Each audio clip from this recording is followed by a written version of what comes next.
Hey, everybody, welcome to HabNormals. Habs are in the playoffs as of today, if the season ended now. We're going to talk about Lane Hutson and why he'll win the Calder Trophy. And are the Habs playoff bound? We kind of think they are. HabNormals starts now. Swagger down the street with your red lips and funky beat. You better hold your head up to the sky. I'm gonna roll with you till the day I die. Hey, everybody.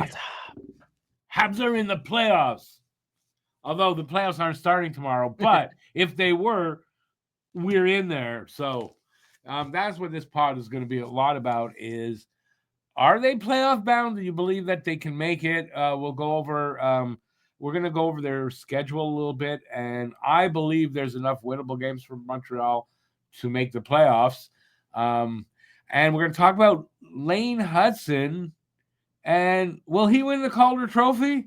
I know the two of us think so. Let us know, by the way, in the comment section what you guys think out there about those two things I just mentioned. And I'm going to talk about all that with my partner down there, Matt Norton. Say hi, Matt. That's me. What's going on, peeps? What we're going to do first, though, we're going to start off with taking a look at last week's games. They were in Seattle, and at home to Florida and Ottawa yesterday. And we're going to talk about those games. We're going to go over the 3 stars of the week for the Habs that we believe. And I'll tell you what, that was not easy to do this time. No, it wasn't. I mean, I think there are a couple, like for me anyway, there are a couple of names I think I had to put in there. But it was pretty hard. I mean, a lot of guys played very, very well. Oh, this past week, there were like 6, 7 guys you can put in the top 3 guys for the week. So we'll go over that.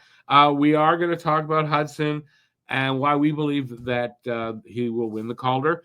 Are the Habs playoff bound? And then after that, we'll just quickly give our predictions for next week's games. And those are the Islanders. We record this on Wednesday. They're playing tomorrow against the Islanders in New York. Saturday, they've got Colorado. And Tuesday of next week, they are in St. Louis, and that'll be the first game of a 4-game road trip. So there's that. And, without further ado, Matt did not see the Seattle game last week because it was 10:30 start, and he has to work. He gets up at 5 in the morning. He wasn't going to see that game. So not much. Like, it was a good game enough, and Montreal, I felt, could have won that game, but they did bring it to overtime, which was like a minimum. If they're going to lose the game, they kind of got to do it in overtime, and they did that. Jacob Dobish was the starter. I thought he could have been a little bit better, and maybe I'm not remembering right. Maybe it was the defense at times that let him down, but in the end, they prevailed enough to get to overtime, get their point, and that's it. And they don't have to be in Seattle, face Seattle anymore, which they don't seem to have.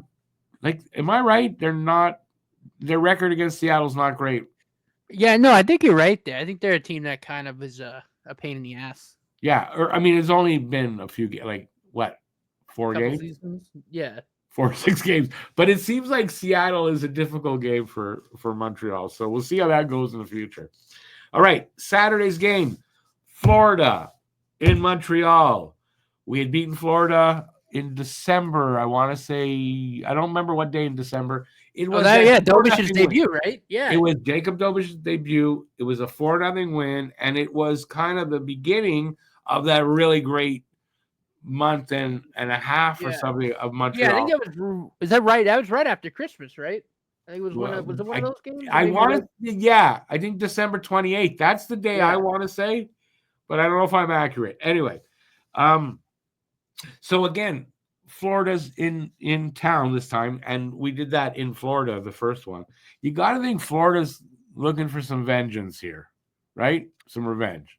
Yeah, I mean, you'd think so. I mean, they also got a lot of injuries they're dealing with and a suspension, but yeah, I mean, you think they're going to come out hard and look for revenge, but at the same time, I mean, again, that's a team that I think, because of the injuries that they're dealing with, obviously Marchand and Kachuk, and I mean, not having Ekblad, I mean, that's a game that the Habs can win. And that's what happened. You know what? When I was thinking about all that and the game, I wasn't really taking that into account, to be honest with you. So I kind of thought I didn't have a ton of confidence that they're going to win this game. But I mean, from the drop of the puck, Montreal was aggressive and strong on the forecheck. I don't know why I have to say and be like, what's the forecheck? Strong on the forecheck, kind of had them on their heels like right from the get-go early on. And it was a great game. They won 3-1. I really enjoyed it. That goal, Patrick Laine's goal. I don't know. I guess it was a power play goal. On Bob. I believe it was. Yeah. I still don't think Bob knows where the puck is. Probably not. What I mean by that is, and if you go and watch the replay, Laine shoots, scores, and Bob, he looks back and then looks at Laine. Like, what? How? Like, he never saw it. I mean, look, I mean, we know how hard Laine shoots the puck. I mean, even if you see it, unless you're in position already, you're going to have a hard time saving that shot. Well, he kind of was, but I shouldn't say he didn't see it. He did. What he didn't see was he saw that the shot was coming, and then it was in the net, and he was just starting to, like, the puck was in the net, right. And he's just starting that's to. What I mean. There's so much zip behind that thing. It's like, even if you see it, you're kind of screwed. I don't think he believed it was in the net, so he looks back. He's okay. And you can see he looks back at Laine really quickly. And some of the announcers or writers or something I had heard talking about it. And yeah, that like he was looking at him like, I can't believe that, like, that shot. I can't believe how fast, like, I'm not getting the words out right, but you can see the way he snaps his head back at Laine, like, the fuck happened there? Yeah. How quick you shoot that? Can we get a radar gun reading? I mean, that's a good goalie in Bob, like, that he beat him. No, but I mean, look, I mean, even though, Laine isn't, the Laine from when he was on the Jets, I mean, he's still got a top 3 shot in the league. I mean, I don't think you can argue that. No. And I mean, when he gets all of that, we've seen it all season. When he gets all of that and it's on net, odds are it's going in the net. It's just he shoots it so accurate and so hard that, like I said, even if you can see it, you're not going to be quick enough to stop it, because it's already in the net by the time you realize the shot's coming. It's in. I mean, yeah, I think the only way they stop him is if Laine misses his mark. If he hits where he really wants to, you can't stop it. If he misses it a little bit, so maybe it hits the goalie. You know what I mean? Right. But, like, the team knows they're going to go to Laine for that shot. The goalie knows it's coming. Bob was ready for it, facing him square, and Laine still beat him. Oh, yeah. So that tells you something. No, I don't know any other player, honestly, in that position where the goalie is set and ready. Everybody knows it's coming, and he still beat him. I mean, Ovi's the only other player that comes to mind. You're right. Ovi probably is the only other. No, but yeah, besides those two, I mean, I can't think of anyone else like that. But no. Yeah. I mean, it's coming, but it's just there's nothing you can do about it. So no matter what you feel about Laine, with all the stuff that's been talked about him recently, I'm not going to bring it all up. But, like, if you're on the negative side, you got to look at that and say, that's so unique that it makes up for a lot of other stuff. It does. He's got 27 points, I think, now in 37 games. Yeah, which is fine. And again, right? Like, look at the centers he's played with. Like, you get him, you get a better center for that line, and obviously Demidov will be on the other wing next year. Like, I mean, he'll be just fine. And a lot of a good, really good second line center there will cover up a lot of, I don't know, kind of, I guess his kind of coasting is, if that's the right word. Right. But again, whatever the blemishes are, if he's still going to score goals like that and on the power play, like, I'm cool with it. I'm not going to complain. You got to get that center, and then if Demidov's there, those two guys will cover up a lot of those problems that people are seeing with Line A, in my opinion, that's for sure. And then it won't be as glaring, and his production is going to be there, and there's nothing to complain about at that point. Right? Yeah. I mean, you're exactly right. Look, I mean, I'm not. When you have a shot like that on the power play, like I'm not, and like, pretty much every 4 power play chances it's in, like somewhere, or maybe every 5, like it's. Well, you mean that he scores? Yeah. Yeah. Maybe better. I don't know, but yeah, it's probably something like that. But yeah, I mean, as long as he's scoring like that and he's still producing, like it's something that you live with. Like you're not like I'm not gonna complain about it. If you get 3-4 power plays, you're getting a goal from that. Yeah. It's almost like you can write that down. That's got value. And it's funny too, because we're shooting, the Pucking Around podcast last night, which it's up right now. Go watch that. Yes. Although if you like me, don't, because I'm not on it. But I don't think anyone's not going to go watch it because I'm not on it. I was every now and then I check the score, and when I'd see the Habs run a power play, I was waiting for Line A's name to pop up. Oh yeah. Because I mean that's how it is, right? Like when the Habs go to a power play, you just kind of sit there and okay, there's Lane, there's Suze, Line A's open, rip, nope, oh, there it is. It's pretty much what happens.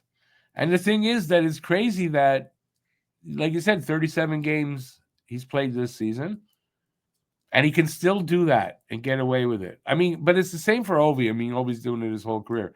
But isn't it amazing how a guy could have that where, man, you're so prepared for it and you can't stop it? Yeah, no, it's something unique. It's something that I'm glad is on our team. Right. I mean, I just how much it's helped the power play in general this year, right? And yeah, come playoff time, like you get a shot like that when you go to like your team takes a power play against the Habs or penalty against the Habs. I mean, you could be really costly. Yeah. All right, let's move on to the Ottawa game last night. Did you watch it? Some highlights. Obviously, I was doing the puck. We were shooting Pucking Around. Oh yeah, what am I talking about? You were shooting. But I did watch a lot of highlights. Very happy with the depth last night. Dvorak is probably his best game of the year. Yeah, which is for the standards I have for him, not that high, but I was very happy with what I saw out of him. But if your standards were high for him, it still would have been his best game. Oh yeah. No, without a doubt. So that's how good he was last night. Talking about Patrick Laine shot again. I mean, it broke a goalie stick last night and led to Devo's first goal. So I mean, all you need to know. Yeah, knocked Bob's stick right out of his hand. Oh my! It knocked it back a ways too. It's not like right it just fell out of his hand. Like it. Right into the corner. It knocked it. Like he wasn't going to be able to go get it. Somebody would have to get it for him, but. Apparently he didn't get it back because it was probably broken.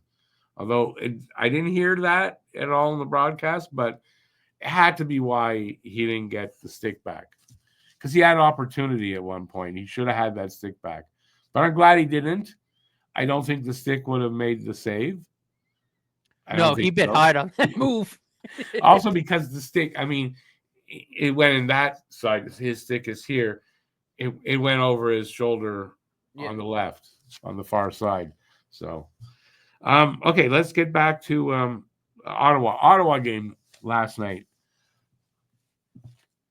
A lot of people are saying that was the biggest game for the Habs since 2021. I can see that, right? I mean, it's a big momentum type game, right? I mean, you got a team like the Sens who are ahead of you in the standings. You need this game if you want a chance to at least make the second wild card. And back a little bit kind of up in the air, but I think once Lane Hutson scored to tie it at 2, swung the momentum really back the Habs way. And I know Ottawa did end up tying it to get it 3-3 or vice versa, but then after that it was just kind of pedal to the metal. Yeah. In third period. Yeah. was, yeah, it's hard. Like, I didn't think they were going to do it. Honestly, it didn't look like they were going to come back from the 3-2. And then I want to say, did Anderson tie it up? I think so. I think so. Anyway, they tied it up at 3, and that's when the momentum was there for them. Like, really, from that point, they didn't really look back. It was 3-3, and they just got better. And yeah, I don't know. It's a bad night for me for words. So please, I don't know why. But yeah, I mean, it was a really tight game. It was looking at points like Ottawa was going to win. Like, it was one of those games where the Habs, they didn't really shit the bed, but they were going to when it counted at the end, Like, I had that feeling. And no, once they tied it up at 3, they didn't look back, and Monty was not going to give them anything after that. You can kind of see it. No, he wasn't. He's been fantastic this past week, really kind of week and a half, if I'm being totally honest. 8 games. I mean, whatever that constitutes, his last 8 games have been fantastic. I have the numbers going into the game last night. I don't have them with last night's but it can't be worse. It was 196 goals against, and a 928 save percentage in his 7 previous games. He definitely added to that, not took away. So, when it's crunch time, Monty seems to pick up his game. Yeah.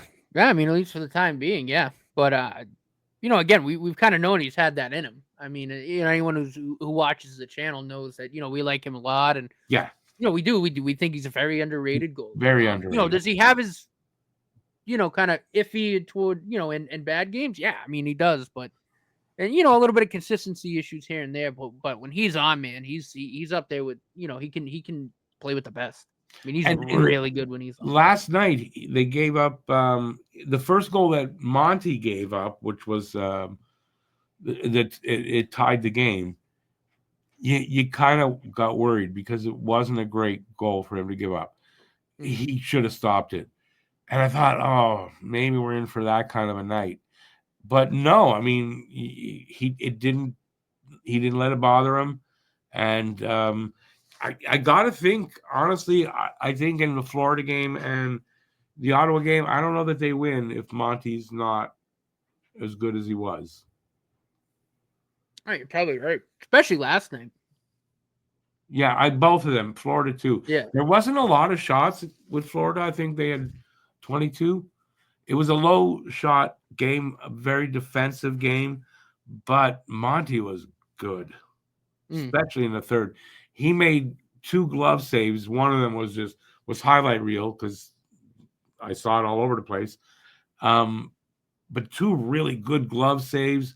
Like, he's been really good. So just, I want to say to people out there that, because in the live streams I do for the games, if Monty's playing, someone's shitting on him out there in the chat. It's like almost for sure. I don't know how you can do that at this point, how you can deny that the guy is, if he had just that little bit more consistency, and I mean just a little bit more, he's as good as the best goalie in the league. And I don't say that lightly. And you can laugh at me if you think it's stupid, but I think consistency is his biggest problem, and that's a lot to do with the poor defense in front of him at times. And I think that's it. I think he's very underrated. Anyway, he's been great, and I think anyway, we're going to get to the 3 stars, so you can imagine, do I have Monty as one of them? I don't know. I wonder if you and I both have him. Okay, let's get to that now. 3 stars of the week. Hang on, I have something for that. I forgot to put it. There it is. The 3 stars of the week for the Montreal Canadiens. Okay, so we'll go. You give your third, I'll give my third, and we'll go like that. You start. Nick Suzuki. I think Nick Suzuki's been phenomenal all year. He's on pace for over 82 points, which is just fantastic. And again, he's been a driving force with this team, kind of pushing forward. I think he's been, obviously been, our best forward all year, and it's that line and just in general is just been fantastic. Yeah. But I think if you take the last week of games, I think Nick Suzuki has to be there. And you know what else I noticed, and I was actually just thinking about it. Nick Suzuki, up until this season, can be streaky, right? I didn't really notice that this year. At the beginning of the season, that was it. He had that one. Yeah, but the rest of the year, he's been really steady. I mean, he's been money. Like money. You're right. With the odd game here and there, instead of a streak, he might have 1 or 2 games where he doesn't get a lot. But that's it. And he could go 6-7 games without scoring much, and then go 6-7 games where it's like 2-point nights the whole way, right? Yeah. That's the kind of, but this year, much better. Oh, yeah. Leadership wise, Nick Suzuki gets a first star leadership wise this year. The way he's taken the team under his wing, kind of like, for a young his kid age too. He's only 25. Yeah, for a young kid like that. I mean, they made the right choice. Level. And we kind of said that at the time, but I think it's without question now. I mean, they made the right choice. Oh God, if anybody today says Nick Suzuki's not a good captain, really go to moron school, because you're a moron. Right? Yeah. All right, mine. Lane Hutson. There were so many good players to choose from that Lane Hutson is the 3rd star for me. How do you like that for the week? Yeah, I mean, he's my 2nd star. Again, I mean, I think if Nick Suzuki's been our best player, he's probably been our 2nd best. Yeah, and like consistently good. Yeah, he has bad moments, but you're gonna have to live with that with Hutson. There's nothing you can do. It's just the way he plays. But everything else, I mean, the good far outweighs that. I mean, he's been setting records. I mean, he's on pace for 60 points, which would, I think, tie the NHL record for rookie D-man. I think, could be wrong on that, but I think that would tie the record. No. Larry Murphy with 76 or 78. So it would be what? Because he'd be 60 though. I think would put him 3rd, right? I mean, wait, I'm getting there. I'm blanking on who was 2nd. I think it's with 72 or 71. Brian Leach. Yeah. And then 3rd is with 68 points. And again, blanking on the name. And then if Hutson hits his where he's like 64 points is his pace, if he hits that, he'll be 4th overall. And maybe even if he gets 1 or 2 lower, I don't know. But he was on pace for 64 when I saw that thing. So, yeah, it'd be the 4th best rookie defenseman scoring in league history. Yeah. We're going to get into – that's one of the reasons why Lane Hudson's going to win the Calder, but we're not there yet. I think he's close to passing Chelios, I think, in Habs history. I think he's getting close. Yeah. Chelios had – maybe it was – I think Chelios was 65. I want to say 65, but I don't think that's possible if 64 would be the 4th best. I don't know. I don't have all the details. Chelios, I think, might have been 58, 59, or 60. Could be. I don't know why. I saw the graphic, and he wasn't far off at all. I thought it was 65, but I mean, I'm almost 65, so that's probably why I don't have it right. Okay, so your number 2 was Hutson. My number 2 is Christian Dvorak. And it's not just because of last night's game, but Christian Dvorak was good. I don't know if it was Seattle. I'm blanking if it was Seattle or Florida. I think against Seattle. Anyways, of the 3 games, Christian Dvorak was really good in 2 of them. And I think he's picked up 5 points in those 3 games. Yeah, no, he's been very good. Yeah, so oddly enough, this week of the 2 weeks a year that Christian Dvorak is really good, this was one of them, right? And that's what it is. So Yeah. I've got Devo for my for star number 2. Yeah, no, I mean, I think that's certainly fair. I mean, I think everybody can guess where you and I both going with our first star. I don't think you can guess where I'm going. For me, it's Sam Montembeault. I think he's been our best player the last week, 2 weeks. I mean, he's just been stellar. I think, I think it's more than fair to have him at first star of the week. See, I have him here, but as an honorable mention. But that's because there's so many guys. Oh, you're right. I mean, there are So like 6 or 7 guys to pick from, really. That's where I put him, but I wanted him to be there because Monty absolutely deserves that. And I wouldn't, but that's not who I have. Again, there's so many guys. For me, my first star is line 1. As a line, yeah. Because I didn't know how to break. There's too many really guys. Can't. I mean, they've all been fantastic. I had to group them. Yeah, it's been a fantastic line.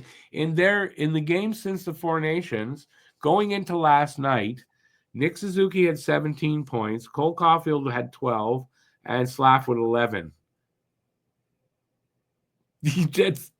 That's like I think 40 points in 10 games for one line. 4 points average a night over a 10-game span, line 1.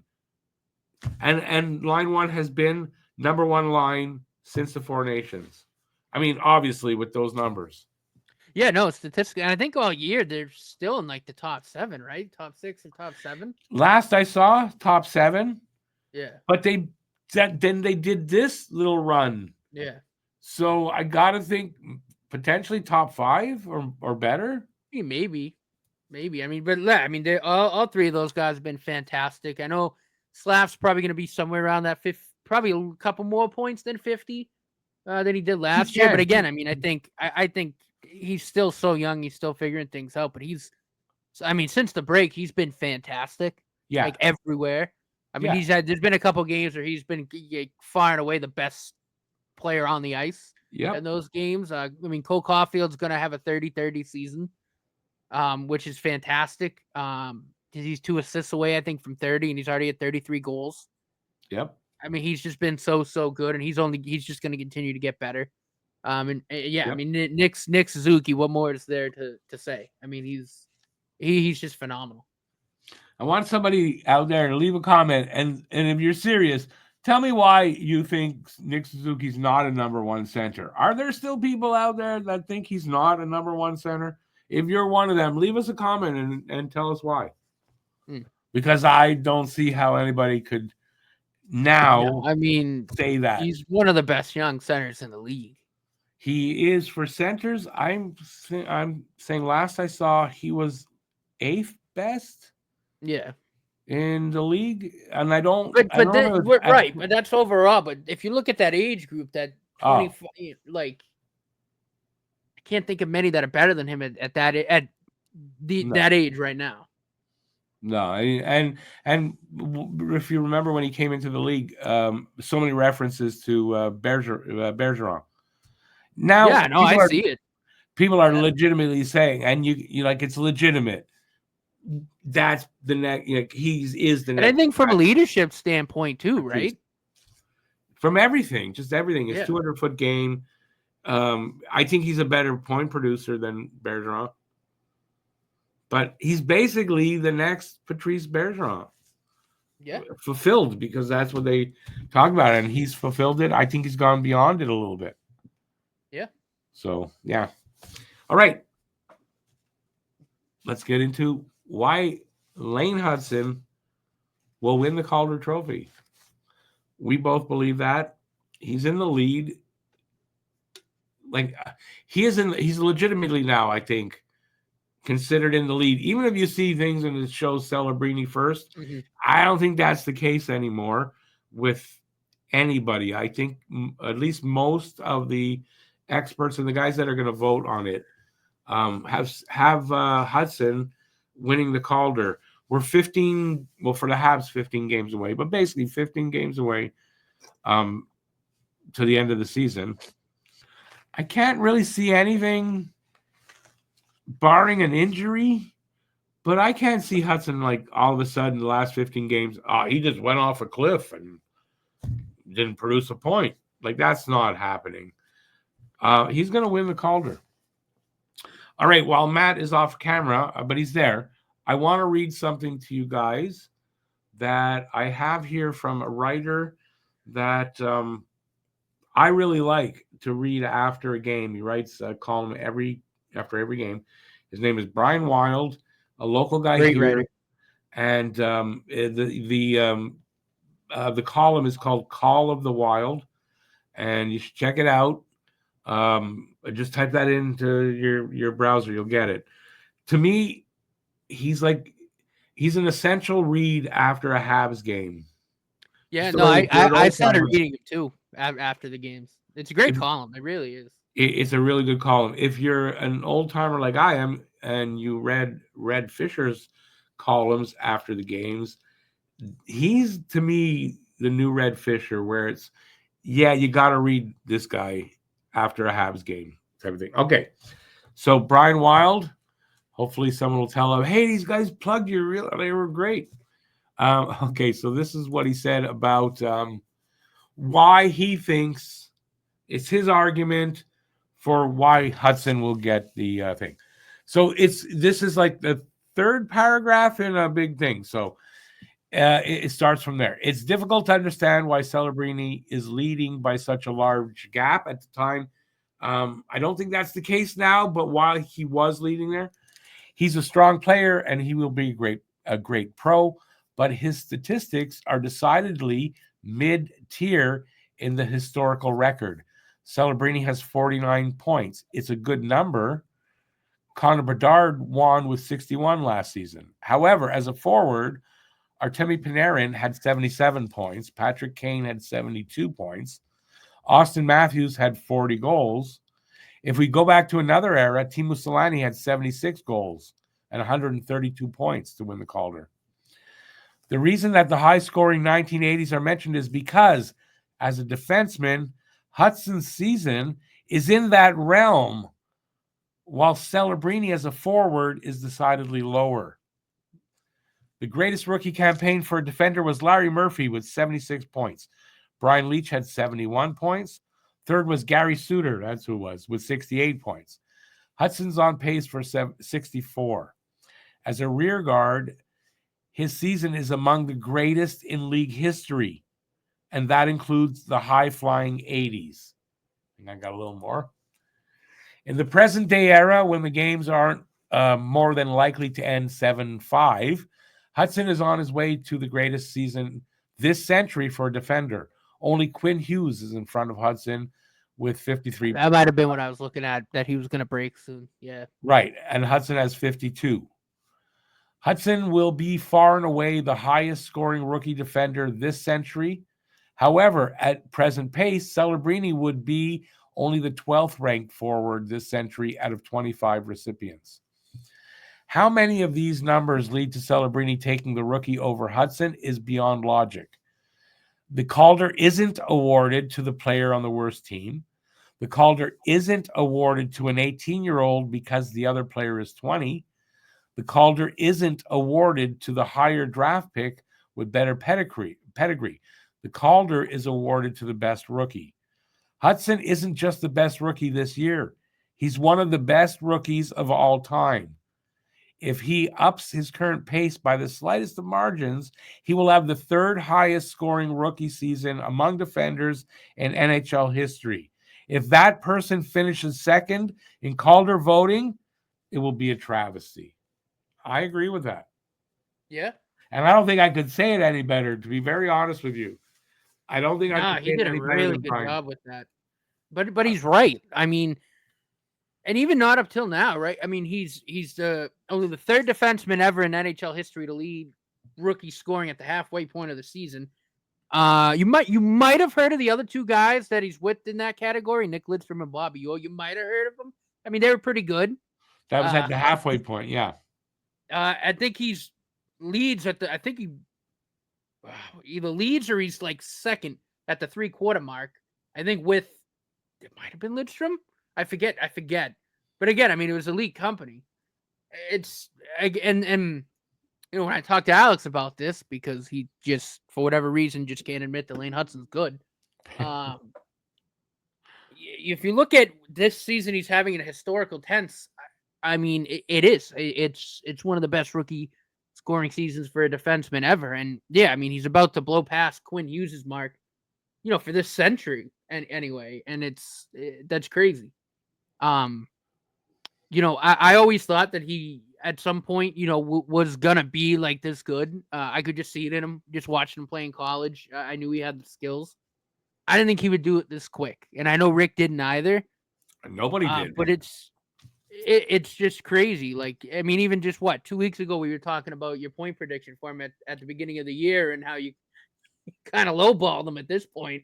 And people thought I was crazy then. Yeah. Having 55 points, 10 goals, 45 assists.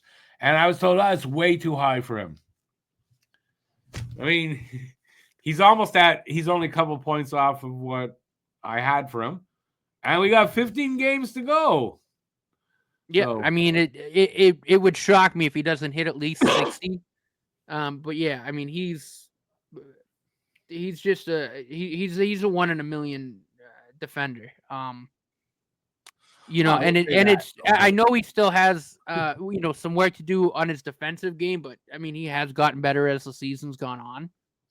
Yeah, I think a lot of people judge him right now on his defense based on the beginning of the season. Mm-hmm. His kind of adjustment, but he's gotten better defensively. Now, no, sure, he has mistakes, yeah, but right. But I mean, he has. I mean, I've seen him make some really, really damn good plays on the back end. I mean, it's really good plays. But you know, you live with that because not many defensemen are going to be putting up 60 points in their rookie year. Exactly. I mean, it just doesn't happen, right? And so you absolutely live with it. It is. I mean, he's having a historical season, and you know, he's just the scary part is he's going to keep getting better. Yeah, you know what I mean. Well, you see what Hughes and Cale Makar are doing, and the numbers they're putting up. Well, that's Lane Hutson, and I dare say, Lane Hutson within a few seasons. I'm sorry, I believe this kid will be putting up a point a game over the season. I mean, he very well could. I mean, it's certainly. I mean, the potential is certainly there, and I said, like, I mean, even going back to last season, you know, I thought at some point, probably within a couple years, we'd be talking about him in the same breath as Cale Makar and Quinn Hughes. I mean, I think, kind of past that, because I think if he continues on this trajectory, I think he'll be better than Quinn Hughes. I don't feel the need to say that, but I mean, that's the cream of the crop right now, and right. he'll be up there. Like you'll be saying, you know, it'll be Makar, Hughes, and Hutson will be kind of what rookie defenseman will be, you know, measured up to. Yes. You know, kind of going forward. And the really funny part is I think the next guy that might get close is also a Hutson. It's his little brother. Oh, yeah, his brother does look pretty freaking amazing, I gotta say. Oh my God. And it's, I mean, I don't know what they're feeding the Hutsons in Illinois, but whatever it is, it's good. I kind of know what it is. I heard him explain. Someone asked him, like, where do you get those moves where did that come from? And this is what it is. His dad, I think, was a coach. Anyway, they had a backyard rink, and his dad made them skate for a half an hour with untied skates. So he said he got really good in those kind of movements and controlling his blades in, like, you know, without having a tight skate. I don't know if you know what that's like. I couldn't do what he's talking about. And they skated like a half an hour like that every day. That, no wonder the guy the way he jigs and, you know, zigs and zags, that's from that training. That's where it comes from. Oh, yeah. No, I mean, with that, and Cole Hudson's the same way.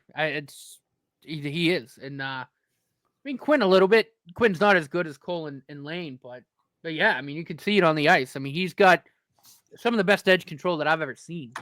Yeah, well, that's what he says. His edge control comes from that. He learned how to you got to be good on the edges if your skates are that loose. Oh, You yeah. got to have strong ankles. That's what it built. It built strong ankles and incredible edge control. Oh, yeah. No, And I heard him without a just the doubt. other day. I heard him. It was an interview, so I heard him explaining it, that this was what it was. So there you go. Problem solved. Lane Hutson. He's going to be fantastic. I don't see him I just don't see him. As long as nothing changes in the next 15 games and that, like, all of a sudden he's out of the lineup, like, that's not going to happen. I don't see him falling behind Celebrini and Michkov. I just don't see him having a slump. Oh, he's not going to fall behind Michkov. Are you shitting me? No, but I don't see a slump happening for him. No, I mean, he's been pretty consistent, honestly. I mean, maybe a week here and there, maybe twice. He kind of had a lull, but other than that, exactly. I mean, every time I look at a score sheet, he's got at least 1 or 2 assists. I mean, yeah, no, he's very consistent. He may have a game here and there in the 15 that he doesn't get a point, sure, but I don't think he's dropping. He's dropping behind these guys, and as long as he is at least 1 point ahead of Celebrini, in my mind, that guarantees him the Calder Trophy. Yeah, no, and look, and it's been good to see just kind of his durability, like, because I know one of your concerns at the beginning of the year was like, will he be able to play a full season? And oh yeah, I think he's proven that in spades. Oh, I don't doubt it. Anyway, I think that you can play 2 seasons in a row. No, he's got that infectious energy. He wants to be out there, and he at his age, he's almost tireless. Yeah, and I think I told you this too at the beginning of the year when you had that concern, and I was like, I don't think it's going to be anything to really worry about. You're right. I said I think he'll be fine. Like I said, I mean, I watched his whole college career. I mean, right, half an hour from my apartment at BU. I mean, he's like a little ball of energy when he's on the ice. You know what I mean? It's exactly it. It's awesome. He lives to be on the ice, so he just wants to always be on the ice. He'd play. I'm sure if they gave him the option, he'd be out there without coming off for more than 30 seconds at a time, and he'd be right back out there. Like, that's the kind of I've seen guys like that. I've played around guys like that have that kind of, when I was younger, obviously, that kind of energy, and just I always wonder, how the hell do they stay on the ice without coming off for so long? And he's just one of those guys, And guys with that kind of talent kind of usually do. When it's not like, and I'm going to use Austin Matthews as an example, when it's not that type of ego-driven talent. You know what I mean? Those kind of guys, they don't give their all. They don't. But guys like Hutson, he gives his all because I'm sure he doesn't know any other way to play. I'm sure that's how his father taught him. And he's grown up doing that, and he's going to just keep doing it. Yeah. No, and it's, I mean, it's just like the other top guys on the team, right? I mean, you can say the same about Suzuki. You can say the same about Caulfield. Slavkovsky even. Yeah. Right? Yep. That's just how they play the game. And I mean, that might just be a Midwest thing because Caulfield's from Wisconsin, which is like right next to Illinois. Suzuki's not, but yeah, I mean, that's how, and those are the type of guys that we want on this team. I mean, game in and game out. And I mean, we saw it in some of the celebrations last night. I mean, this team is close, and they play for each other. They put it all on the line for each other. And we were talking in the chat and stuff. Me and Alex were talking in the chat about that kind of thing. And I made a point about why I think, because we'll go into the next topic, which is, are the Habs playoff bound? And why I think they are. And it's that closeness and that bond. That's an intangible that is really hard to predict for. It really is. I agree with you there 100%. Right? So, and they have it in spades. And then Alex said, well, there's a lot of teams are close. And that's true. But I don't think a lot of teams are as close as they are. I think there are teams, and they're those teams that win. And I don't know that there's a ton of those teams in the NHL that are as close and bonded as Montreal is. Plus, a room full of character guys Oh yeah. That's what they drafted. That's what they went for. And you have that. It's an intangible. I don't know that you could write that off. No, you really can't. And again, I mean, even like a guy like Josh Anderson, his new role. I mean, he's a guy like Gallagher who probably, or even Josh Georges, who'll put his head through the friggin' boards for this team. You know what I mean? Like, Yeah, now we've kind of got a room full of those guys. yeah, And I'm not joking, right? Back in the day, Josh Georges, who is exactly that, go through a brick wall for the team. But not everybody on the team was like that, believe me. right. And now you kind of got everybody like that. And I really think that to me is probably the biggest reason why I think in this tight race that they're in right now to make that playoff spot, which they're in right now, but to hang on to that, it's going to take that kind of thing from a team. And I don't know. I don't know of another team off the top of my head that I could say that I think has that kind of closeness and bond that where they literally live and die for each other. And it gives them that extra, that second effort that all the time, where the way Galley plays, where he just doesn't give up. I mean, watch the guy. He just doesn't give up. He just keeps going like the Energizer Bunny. Yeah. But I think you're right. I mean, they're at like, I think fully healthy. I think Florida's the kind of a team like that. They kind of come to mind. I mean, look, it's how they won the cup last year. I think if you're going to be a cup winner, you kind of almost have to be that. Yeah. I don't think a team full of prima donna, high talent players, but they're kind of prima donnas. I don't think that team wins. Right. No, I agree. And again, it's not just guys like Galley and guys like, Anderson. I mean, I think, even a guy like Armia is kind of like that, right? Like, I know he doesn't put up the points, but I mean, you could tell when he's out there. I mean, he's 100% all the time, and it's infectious. More so on the penalty killing. But again, right? But all the guys just in general go out there and they. Yeah, I mean, if they need to, they'd put their head through the glass for this team. It's the way, it's the spirit of this team. Jake Evans re-signing for less money, right? That's a sign of that closeness and that bond. Where he didn't want to leave it, right? No, and he said as much, right, in his interview. So just imagine, he's like, yeah, I don't really want to leave. So just imagine how extra, like the word's not coming.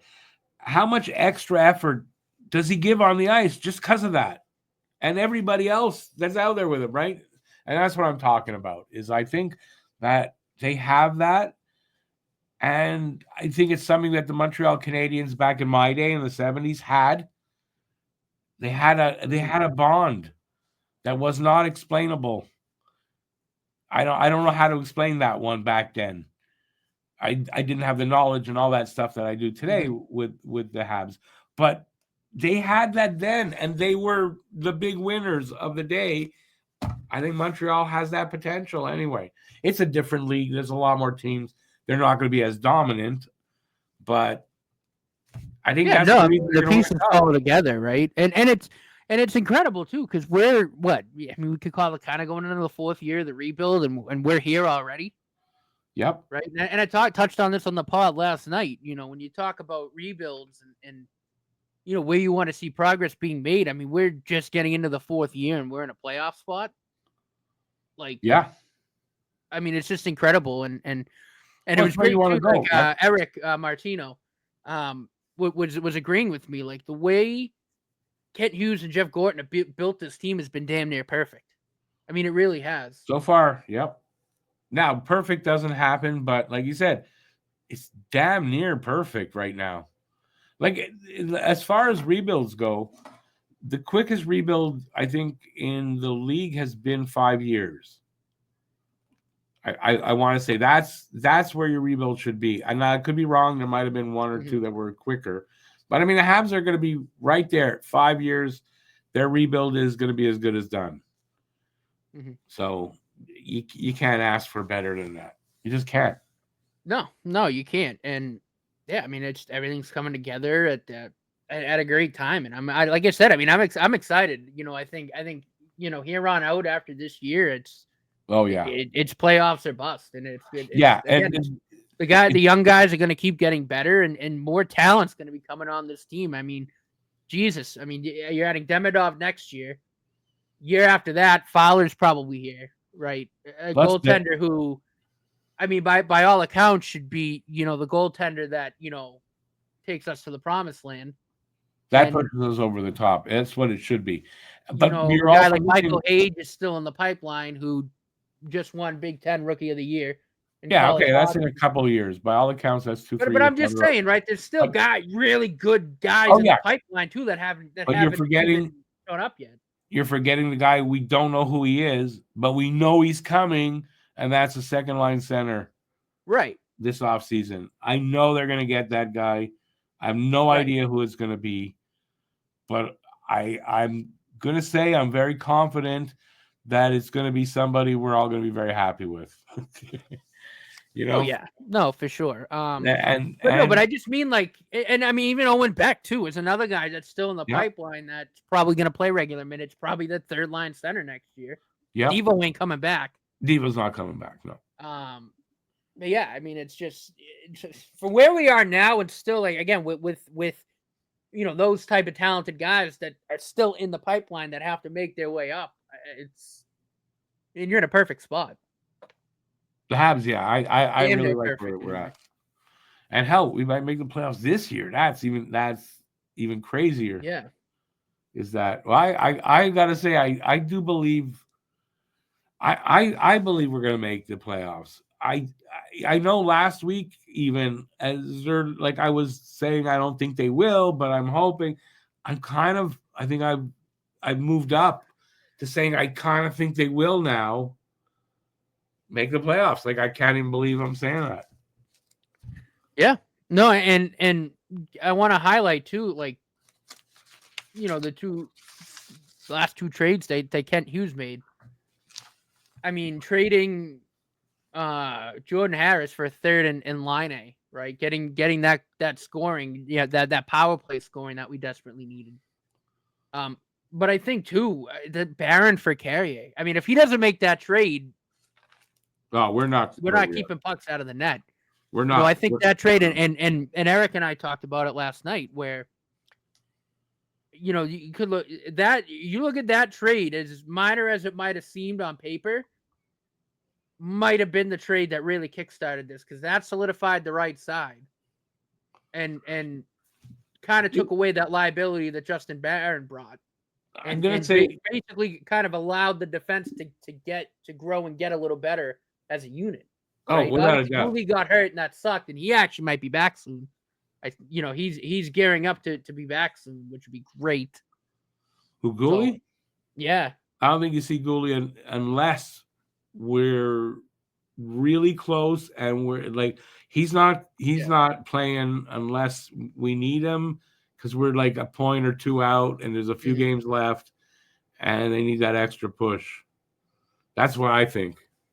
Maybe. I mean, he's been skating for a while. I get it, but I don't think unless they make the playoffs, if they do, I think we see Gooley. Maybe. Or maybe last week of the year, who knows? But I don't think he's that far off, though. You know what I mean? He's not. But I think the last week of the year, if we need that extra push, because we're just right there, we still haven't gotten. Like we might have fallen back out, but we're almost. I think then. But I think if it looks like we're gonna make it, I don't think they bring Gooley in till the playoffs. If that, because they don't know where he's at exactly. Right. He's I think he's in a contact jersey though in practice. He's in a non-contact jersey in practice, but he could be doing that for the rest of the season, right? He could still be doing that. I mean, it's possible too, but again, right? Like, again, you don't make that Carrier trade, and now, I mean, Gooley's out of the lineup, and now you're Barron, and I don't know who the hell else you put with him. Right, but again, right? It's without a doubt, no. Where, our best, I think probably our best shutdown D-man's out of the lineup. It hasn't really affected us that much. Obviously, I think we'd be much better defensively with them there, but we've still been able to hang around. And again, I think it goes back to bringing in a guy like Alex Carrier. Yeah, without a doubt. that with that veteran presence and just that ability to be steady and do his job on the right side, where Justin Barron obviously couldn't. You know what I mean? The Carrier trade probably is as important as bringing Line in. Carrier settled the defense. Line brought the power play. Basically, brought the power play to the big catalyst. I gotta say to making it a respectable, if not a good, power play, right? Well, for the scoring anyway. But I mean, having a guy like Lane Hutson that can quarterback that and dish the puck around. True, but that's not a trade that came in. We're talking about trades. Right. No, trade-wise, no, absolutely, for sure. But, I mean, also being able to have that guy that you drafted in Hudson come up and be able to quarterback that unit and get the puck to Patrick Laine. Without a doubt. That goal scoring. I mean, that's a cheat code now, for Christ's sake. Without a doubt. Without a doubt. Now, let's get into something. I'm doing a video. I'm hoping I'm going to get it done in time. It's trying to figure out from their games that are remaining, do they have a chance to make the playoffs? Are there enough games to be won out there for them or that are winnable? Now, I'm not going to give it all away, but I'll say this. In 15 games I've gone over, I've identified, in my opinion, 11 games that are winnable. I don't know that they'll win all 11 games, but I figure if they win 9 of those 11 games and can go to overtime in a couple of the other ones, in a loss, I believe that's going to be enough points to get them to the playoffs. If they win those 11 games that I identified, or just 11 games out of the 15, I don't think there's a doubt that they go to the playoffs. Yeah, you're probably right. And honestly, if Ottawa starts to falter, they could get that second wild card spot there. I mean, they're only 5 points back now. I doubt they do, but again, you win those 11 games. Yeah, I mean, they're definitely in, but I mean, that could be a shot at the second wild card spot. You never know. The thing is, for Ottawa, they don't really. They can have a losing record. They can be going into, I think, yesterday's games. They could go 6-7-3. So they lost one. They can go 6-6-3 the rest of the way now, right? And still be at least the second wild card. Like they probably wouldn't fall out. Mm-hmm. No pressure there, kind of, in a way, for them. But Montreal doesn't have any pressure either when you think about it.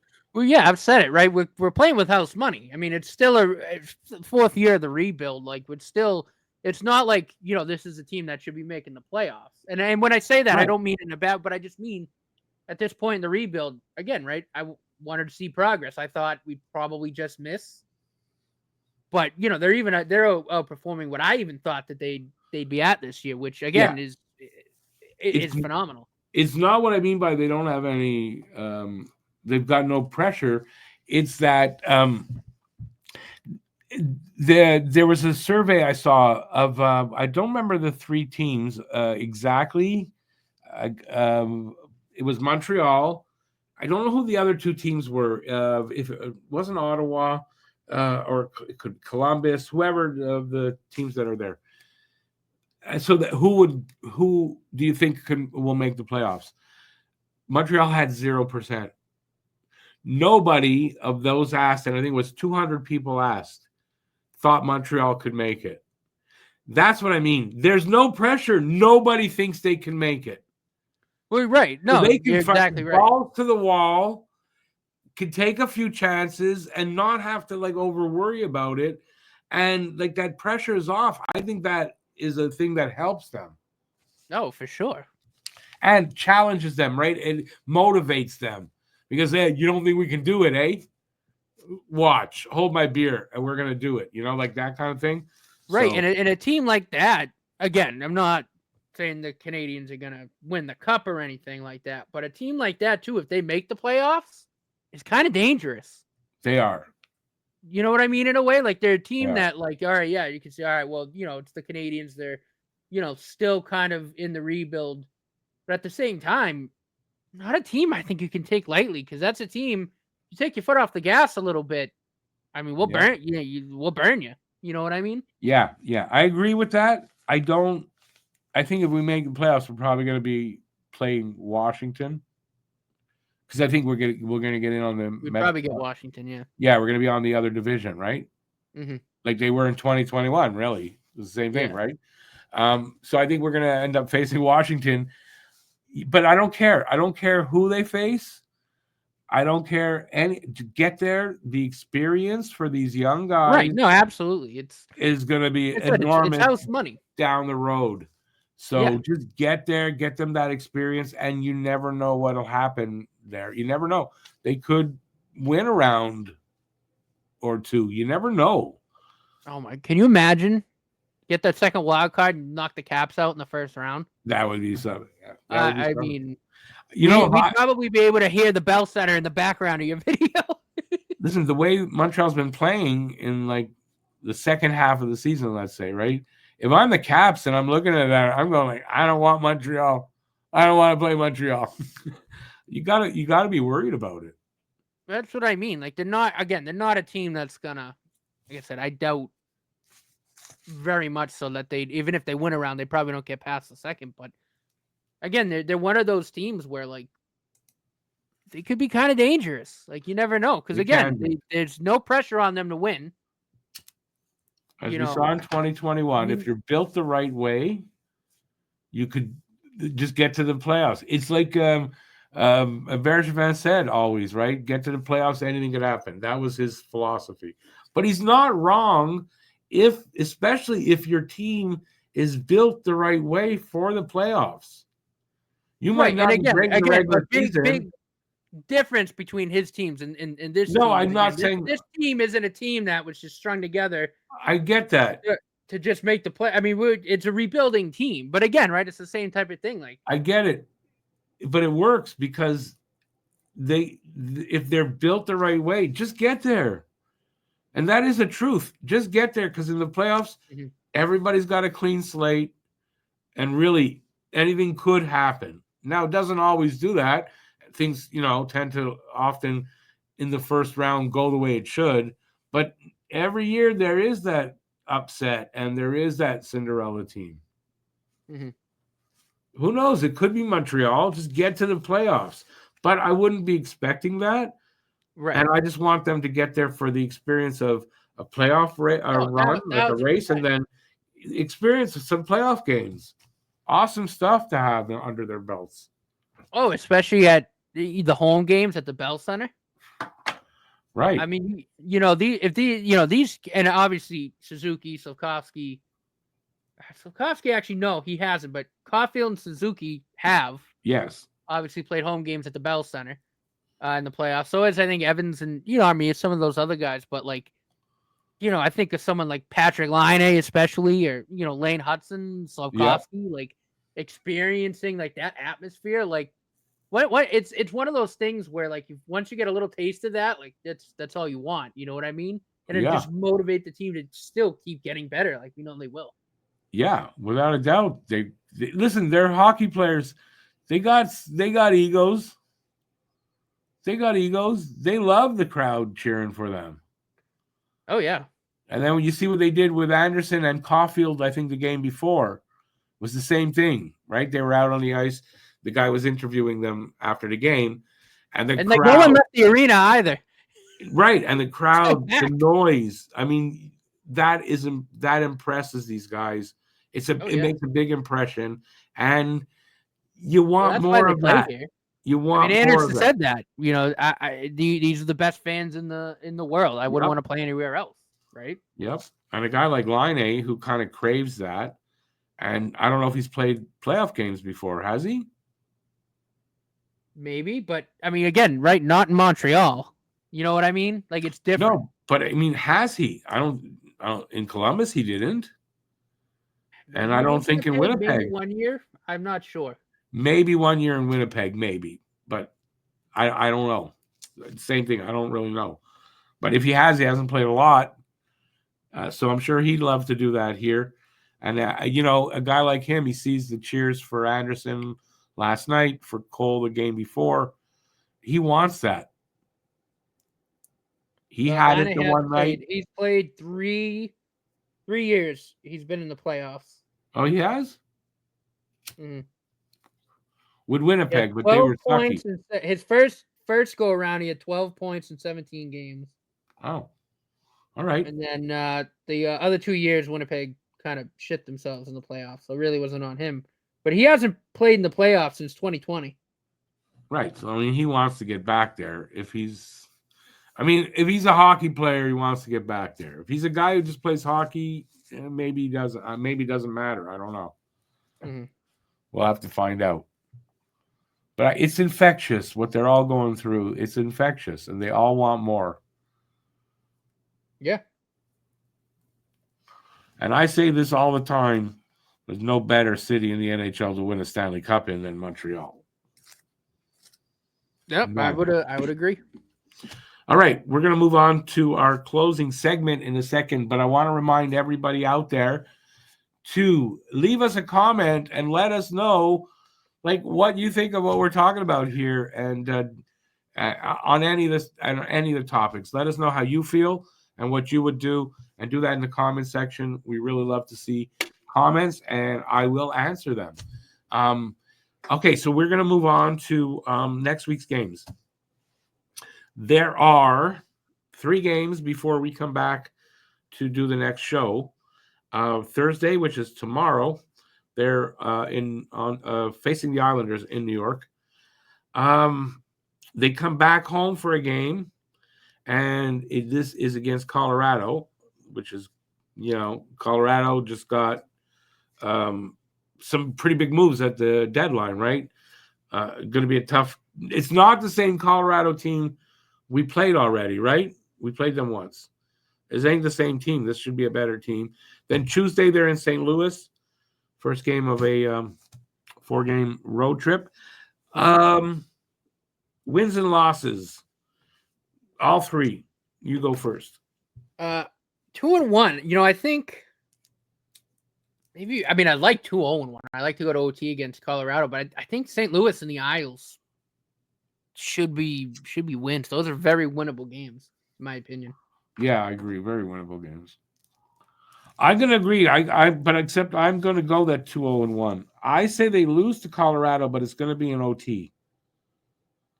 So I agree with you. Colorado's. I think Colorado might have too much, but you know what? I'm also thinking those are the games where they're not going to win, and they win. So True. It kind of wouldn't. It's also not going to surprise me this way. They actually lose in overtime tomorrow to the Islanders, beat Colorado, maybe in overtime, but beat them and beat St. Louis. I don't know how it's going to go, but I think they're going to go 2-0-1. And I'll come back on camera now. That's about it. You got anything else to add about anything? I do want to add this. Excuse me. Last night's game in the chat, I was asked about this story by Elliot Friedman about Ivan Demidov and the possibility of him joining the Habs this season for the playoffs, basically, once the KHL season is done and his contract is done. And I was like, the people that were talking about it seemed really excited about it, and I hadn't heard about it. So I said, because I had just said to everybody that he's not coming here. And then they told me about this, and I didn't know. So I read the story that was out there. I don't know where everyone's getting this. Yes, there's a story by Elliot Friedman, but basically all he said was the Habs are hopeful. And it didn't go any deeper than that. Mm-hmm. That the Habs are hopeful to get Demidov here when the KHL season is over. But even that never said for the playoffs. Like that never, I didn't see any of that. So my thought is this. Of course the Habs are hopeful they'll get him here for the playoffs. Wouldn't you? Right? Is it realistic though? I kind of don't think so. No, really and again, that's not to say that like he wouldn't be in Montreal, but he's not going to play until next season. He's not going to play till next season. I think one of the reasons is going to be visa problems to get him here. He's going to have his visa situation all done. Like, there's things that I think could delay him actually getting here. I don't think and then hopeful, kind of vague. There's nothing. There's nothing concrete there that everybody should be. Oh, he's coming. I mean, the possibility is there, I guess, but I wouldn't judge it to be that high personally. So don't get overexcited when you read a story where it says, well, the Habs are kind of hopeful that he's going to come. Mm-hmm. Sure. I'm hopeful one day I wake up and I'm 30 again. It's not going to happen. I'm hopeful. No, but all right. Again, he could possibly come over, but again, he's not going to play. Like he could be in Montreal and maybe do off ice training and things like that, but maybe hang out with the team. But he's not going to play till next year. Yeah, I personally, I don't see it happening before the off season, and I do fully believe he'll be here in the off season because even that is kind of up in the air. And I know that's shocking to hear because when I started to see this, just the last couple of days, where people are going, yeah, because it might also kind of hopeful that he's here in the off season.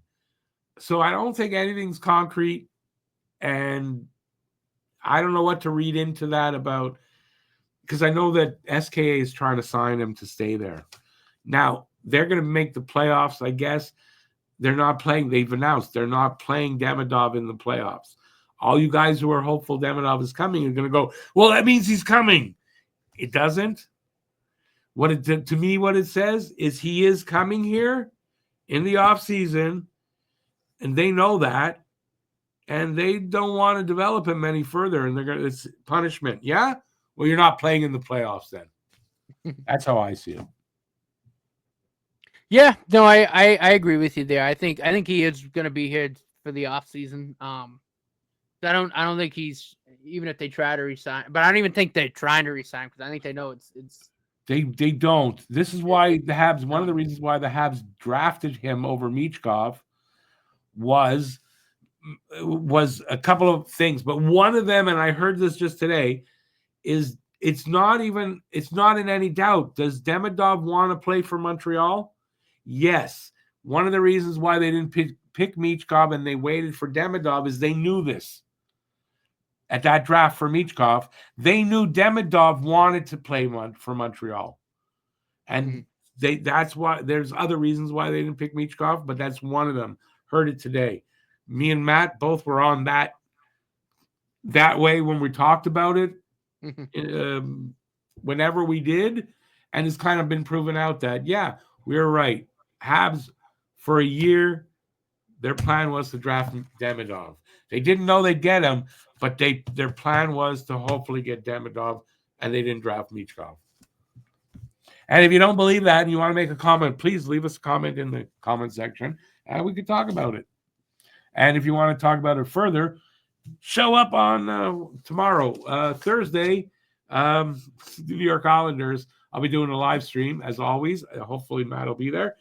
Starts at 7:30, by the way. And, come talk to us there about it. So on that note, we're going to take off. That's it. Hope you enjoyed the show. Thanks for watching the show.